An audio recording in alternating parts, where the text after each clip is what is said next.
We have the Honorable Minister for State in the Ministry of Railways, Ministry of Coal and Ministry of Mines, Rao Sahib Danve Patil, who will be joining us in a few seconds. We also have Manoj Kishore Bhai Kotak, a Member of Parliament from Mumbai North East, and Shri Kapil Moreshwar Patil from Bhiwandi. He is the Union Minister for State in the Ministry of Panchayati Raj.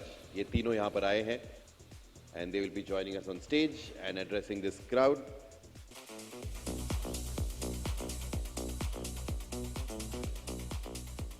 Everybody, एक बार जोरदार तालियां हो जाए. Minister, Honorable Minister of State in the Ministry of Railways, Ministry of Coal and Ministry of Mines, Shri Rao Sahib Danve Patil. Manoj Kishore Bhai Kotak, Member of Bharatiya Janata Party and has served Lok Sabha Parliament of India from Mumbai North East.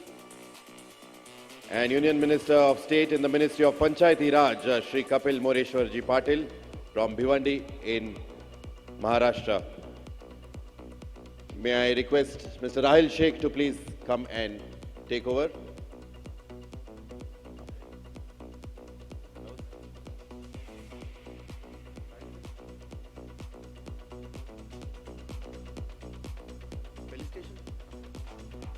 मैं सबसे पहले श्री जीतू भाई शाह से request करूंगा कि हमारे अतिथियों का स्वागत करें.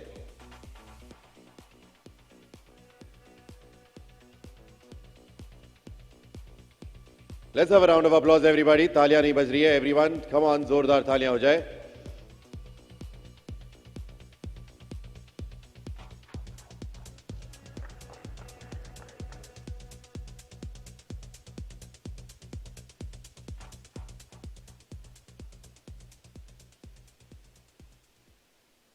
Sorry, I thought we were waiting for some signal. It's fine. Honorable Minister Sri Rao Sahib Danve Patil Sahib, our Member of Parliament Kapil Patil Sahib, Mr.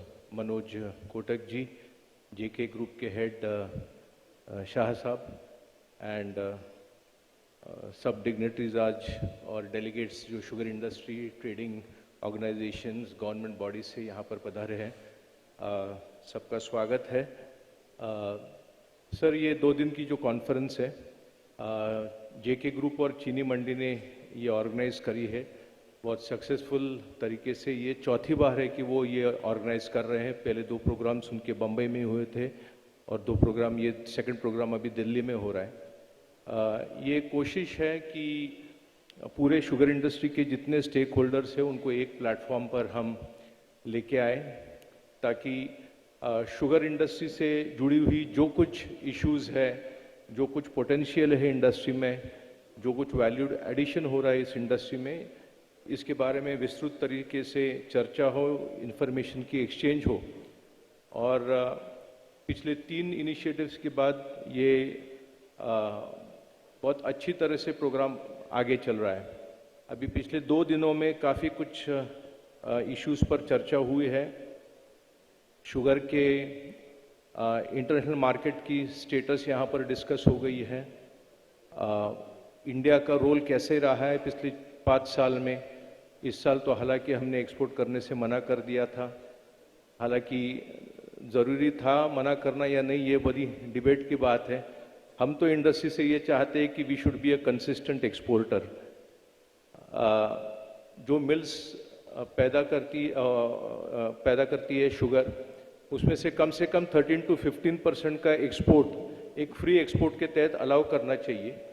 क्योंकि जब हमारे पास एक्सेस शुगर थी तब हम इंटरनेशनल मार्केट में जाकर विनती कर रहे थे कि हमारी शुगर आप ले लो. और जब हमारे पास कुछ थोड़े से एबरेशंस हो गए क्लाइमेटिक कंडीशन की वजह से, तो फिर आज हम शुगर देने से मना कर रहे हैं.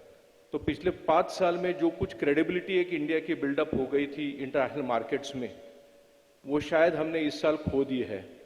और ये क्रेडिबिलिटी बिल्डअप करने के लिए काफ़ी कुछ प्रयास करने पड़े थे. गवर्नमेंट के लेवल पर डेलीगेशंस भेजने के अलावा इंडस्ट्री फोरम में भी इसको एक कंफर्मेशन देने के लिए कि नहीं, industry is going to be a consistent exporter year in afterwards. थोड़ी सी हमारे यहाँ एवरेशन आ गई, तो जो ब्राज़ील से हमने मार्केट बड़े पैमाने पर खींच के लाई थी इंडिया के फोर्ड में, उसका थोड़ा सा ग्रिप इस साल हमने लूज कर दिया है।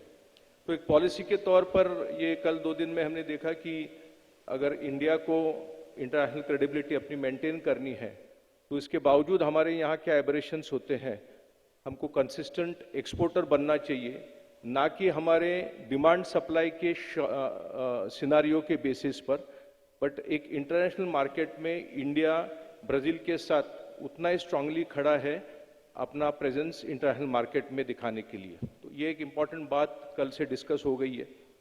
एक इम्पॉर्टेंट बात ये भी हमने 2 दिन में चर्चा करी कि जो फिगर्स इंडस्ट्री चर्चा कर रही थी, कितने मिलियन टन्स की शुगर मैन्युफैक्चरिंग हो जाएगी इंडस्ट्री में, कुछ लोग कह रहे थे 29 मिलियन टन्स, कुछ 30 बोल रहे थे। तो उसके बेसिस पर गवर्नमेंट ऑफ इंडिया ने कुछ इथनॉल के बारे में महत्वपूर्ण डिसीशंस लिए। इंडस्ट्री का थोड़ा सा ये मानना है कि ये नी जर्क रिएक्शंस थे, हालांकि उसके लिए इंडस्ट्री भी उतनी ही जिम्मेवार है, क्योंकि इंडस्ट्री के थ्रू जो फिगर्स गए थे उसी के बेसिस पर शायद गवर्नमेंट के लेवल पर थोड़ा सा सीरियस मोड आ गया कि अगर चीनी इस देश में कुछ कम हो रही है, तो जाहिर है कि फूड वर्सेस फ्यूल के इशू के अंतर्गत हम देश में चीनी की पर्याप्त मात्रा रहे, इसलिए कुछ इथनॉल के डिसीजन लेने पड़े। बट उसके इम्पैक्ट जो है वो बहुत थोड़े से एडवर्स हो गए इंडस्ट्री के लिए। और पिछले 2 महीने में पर्टिकुलरली महाराष्ट्र में और कर्नाटक में जो कुछ लेट रेन्स हुए हैं, उसके वजह से स्थिति काफ़ी कुछ चेंज हो गई है। जो हमारे अर्लियर अनुमान थे उसमें से हम देख रहे हैं कि 15 to 18% प्रोडक्टिविटी में राइज है। जो हमारी रिकवरी की डिफरेंस एक महीने पहले 1.12 के दरमियान थी, वो रिकवरी डिफरेंस अभी 0.1 तक आ गई है नीचे। सिमिलरली जो हमारा प्रोडक्शन का लैग था जो पिछले साल के कंपैरिजन में, वो लैग भी कुछ 13 या 15 लाख टन था महाराष्ट्र की अगर मैं बात करूँ तो वो भी लैग अभी 7 लाख टन तक नीचे आ गया है। तो काफ़ी हद तक हमने ये देखा है कि जो हमने इनिशियल प्रेडिक्शंस किए थे और जिसके बेसिस पर गवर्नमेंट को कुछ डिसीजन लेने पड़े, तो शायद वो कहीं थोड़ा सा गलत हो गया।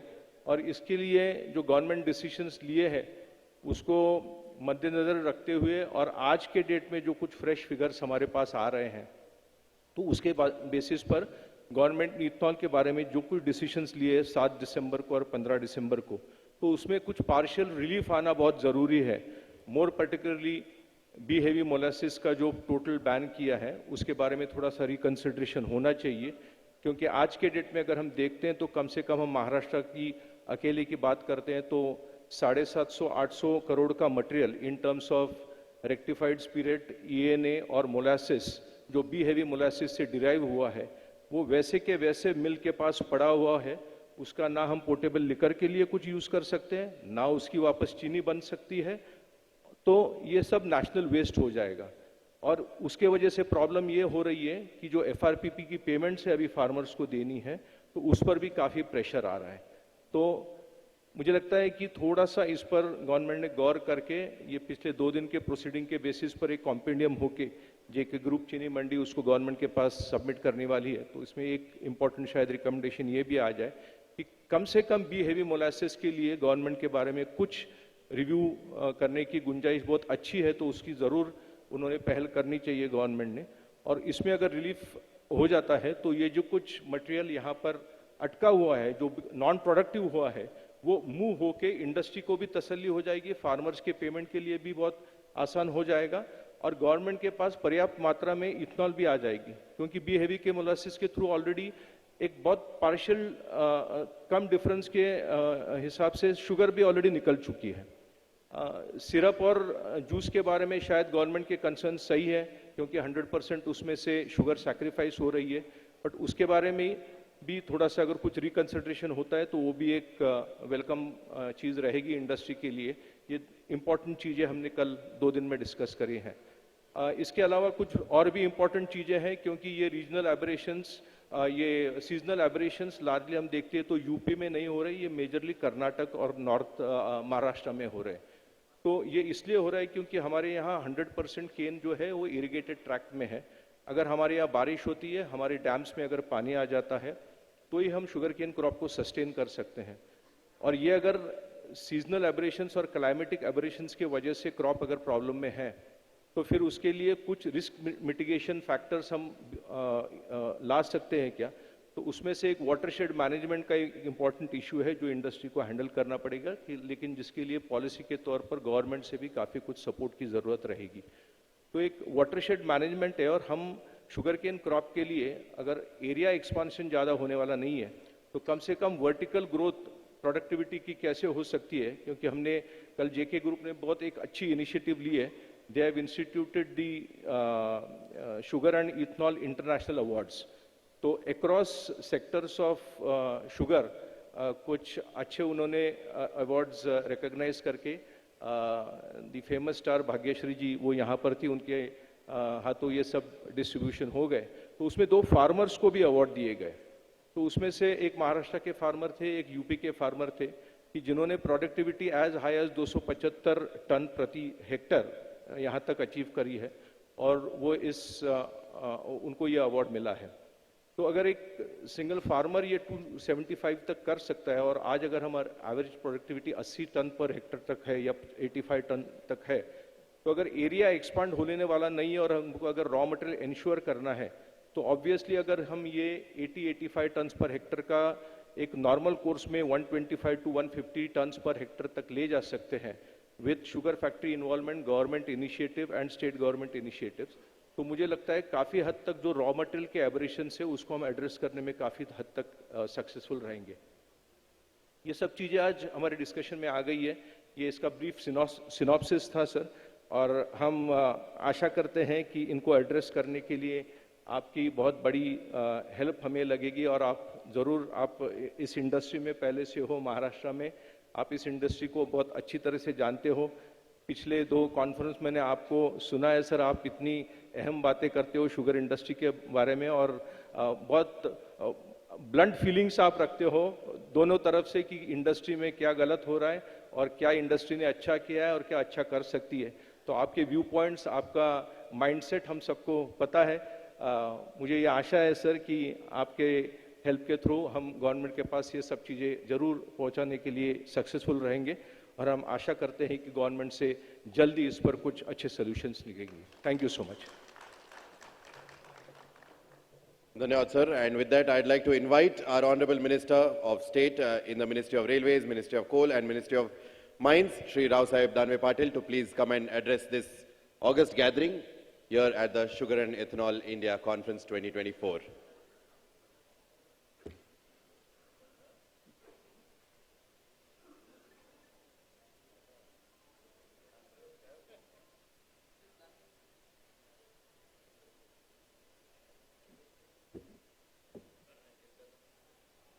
I'd like to invite our Union Minister of State in the Ministry of Panchayat Raj, Shri Kapil Ji Patil, to please come and address the gathering.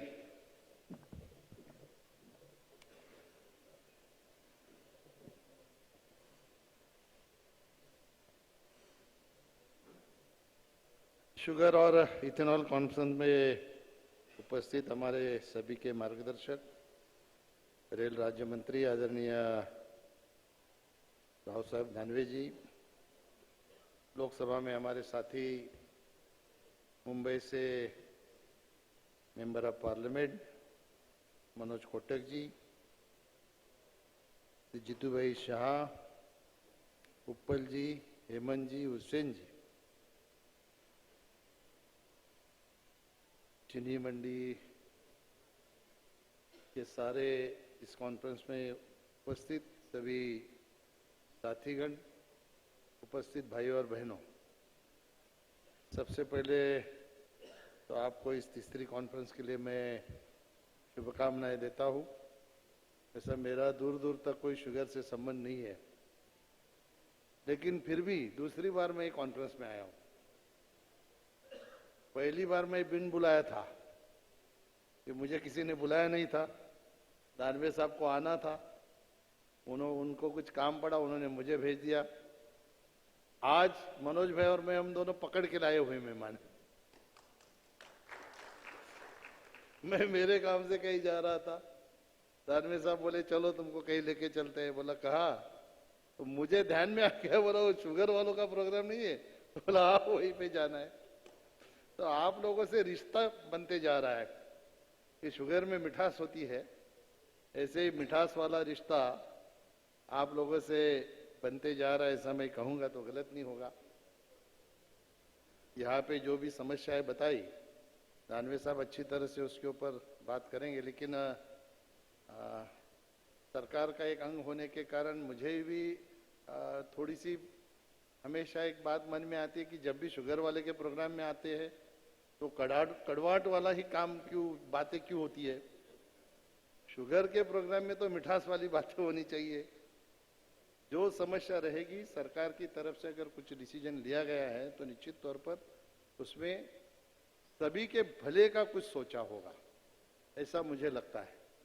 आजकल ये जो जिस तरह से हम लोग जा रहे हैं इस बदलते भारत में, पहले तो हमें देखो राशन के दुकान में लाइनें लगी हुई दिखती थी, केरोसिन के दुकान पे लाइनें दिखती थी, पेट्रोल पंप पे ऊपर लाइन दिखती थी।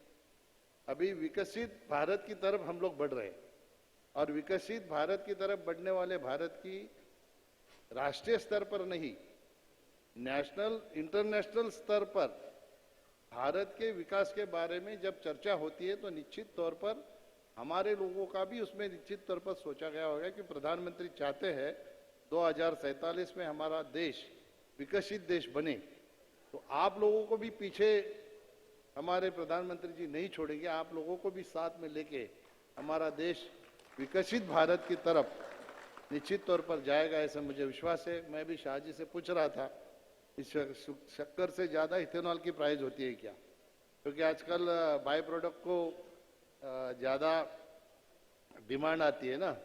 वैसे अभी महाराष्ट्र की राजनीति देखेंगे तो शिवसेना से निकले एकनाथ शिंदे साहब चीफ मिनिस्टर बन गए, राष्ट्रवादी से निकले Ajit Dada deputy chief minister बन गए। ये बाय प्रोडक्ट है। तो अभी आपका इथेनॉल का भी ऐसा ही डिमांड बढ़ेगा, ऐसा विश्वास यहाँ पे मैं व्यक्त करके मेरे वाणी को विराम देता हूँ। जय हिंद, जय भारत।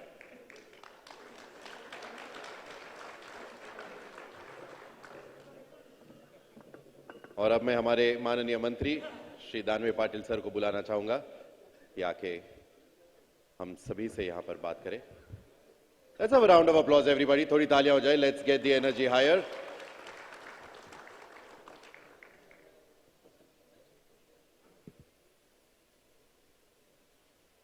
आज के कार्यक्रम के अतिथि केंद्र में मेरे साथ मंत्री कपिल पाटील साहब, मराठी किती लोकांना समजदार वर हात करा।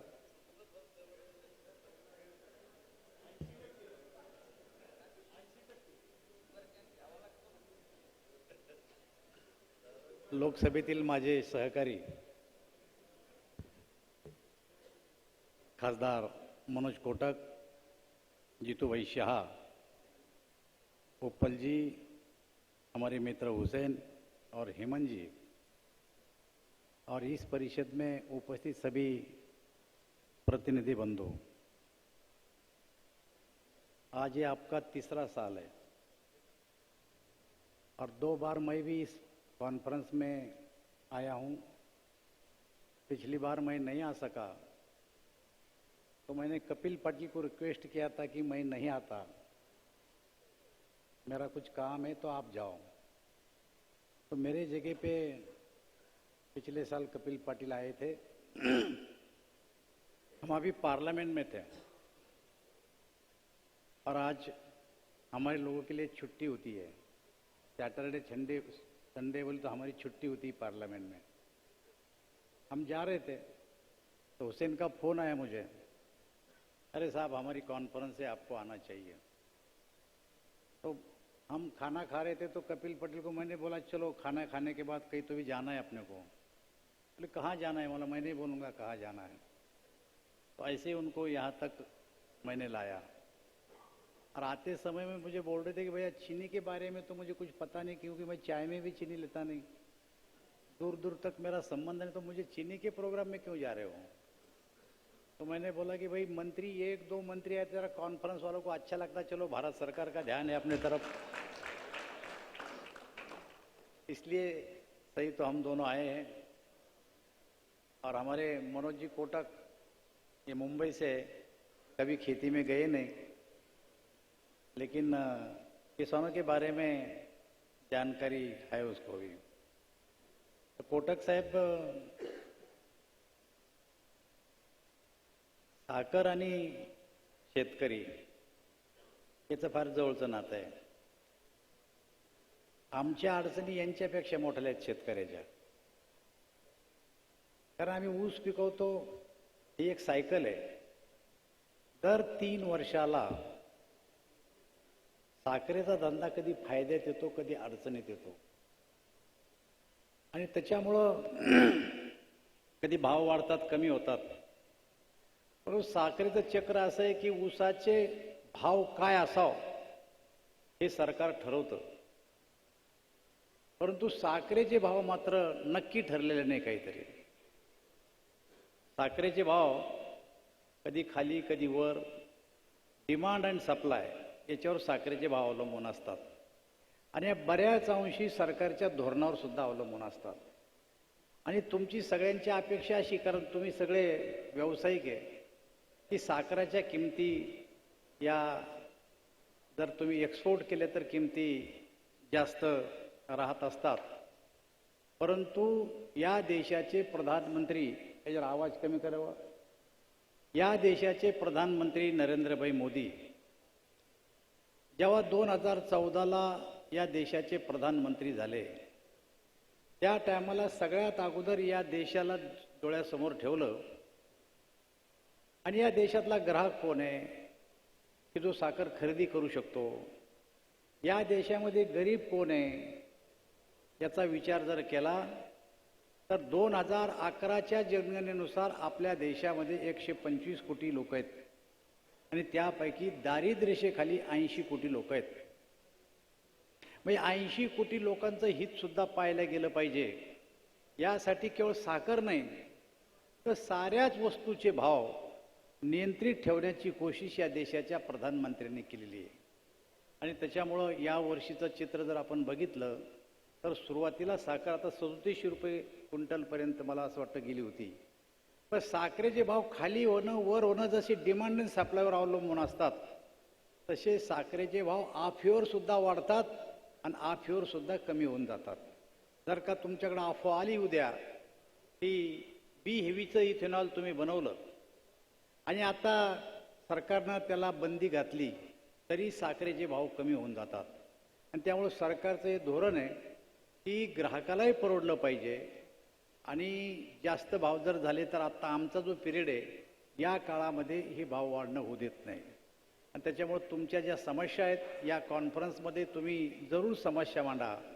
परंतु तुमचा जो हा ग्रुप आहे या ग्रुपना कधीतरी गटागटांना येऊन, आत्ता अमितभाई या सहकार खात्याचं काम पाहतात, मला असं वाटतं त्यांच्याजवळ जर समस्या मांडल्या तर बऱ्याच अंशी या समस्या कमी व्हायला मदत होईल.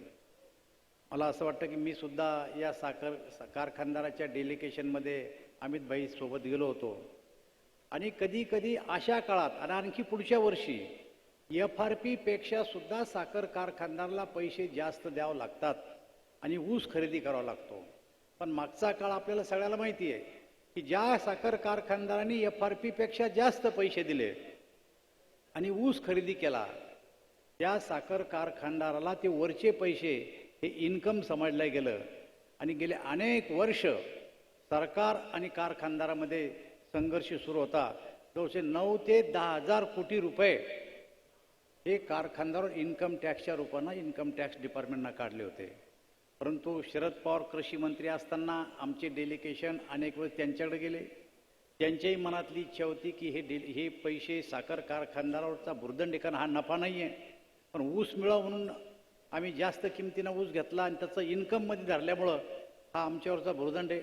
शरद पवार सोबत आम्ही त्या काळात मनमोहन सिंग साहेबाला सुद्धा भेटलो, परंतु हे 9 ते 10,000 कोटी रुपये साखर कारखानदाराचे त्यावेळेस कमी झाले नाही. पण आत्ता कोविडच्या काळात काल सकाळी मला वाटतं आज हर्षवर्धन पाटील तुमच्याकडे येऊन गेले, देवेंद्रजी फडणवीस, हर्षवर्धन पाटील आणि आम्ही अनेक कारखानदार त्या टायमाला अमितभाईकडे गेलो, ही समस्या मांडली. हे पैसे आम्ही कधीच भरू शकणार नाही. आमच्या सगळ्या कारखानदारांनी मिळून सुप्रीम कोर्टापर्यंत केस लढवली, परंतु आम्हाला कुठेही रिलीफ मिळालं नाही. पण 1 तासामध्ये अमितभाईंनी 10,000 कोटी साखर कारखानदाराचे माफ करून टाकले आणि त्याच्यामुळं कमीत कमी आम्हाला त्यातून मुक्तता मिळाली. असे अनेक प्रश्न आहेत. जर 10,000 कोटीचा प्रश्न एकदा जर सुटला असेल तर आता यांनी सांगितलं की बी हेवी इथेनॉल आम्ही तयार करून बसलो. आता त्यातून साखरही होत नाही आणि आता त्याला विकता येत नाही. हा प्रश्नाचं काय करायचं? तर मला असं वाटतं की हा प्रश्न सध्या जटिल होऊन बसलेला आहे.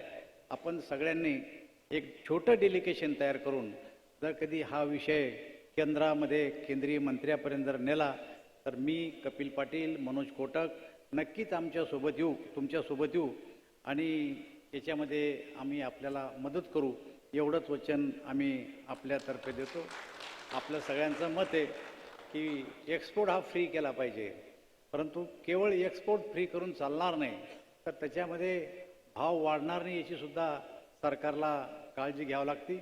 7 डिसेंबर आणि 15 डिसेंबरला जे सरकारनं निर्णय घेतले त्या निर्णयाचा फेरविचार जर तुम्ही योग्य रीतीनं जर ते डेलिगेशन सरकारजवळ नेलं तर मला असं वाटतं की सरकार याच्यावर सहानुभूतीपूर्वक विचार करेल असं मला वाटतं.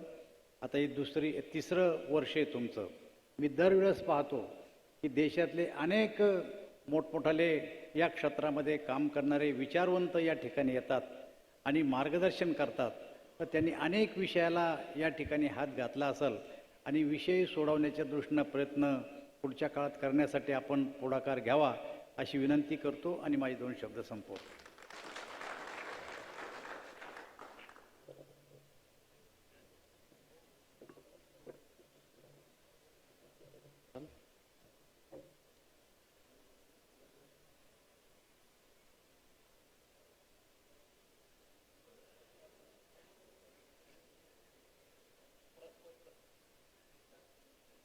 ठीक आहे.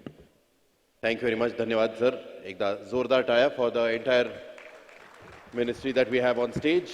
Our dignitaries, thank you very much for joining us for the Sugar and Ethanol India Conference 2024. Thank you. And with that, we will now continue with our panel discussions. आता पुढचे. Thank you very much, sir, for joining us.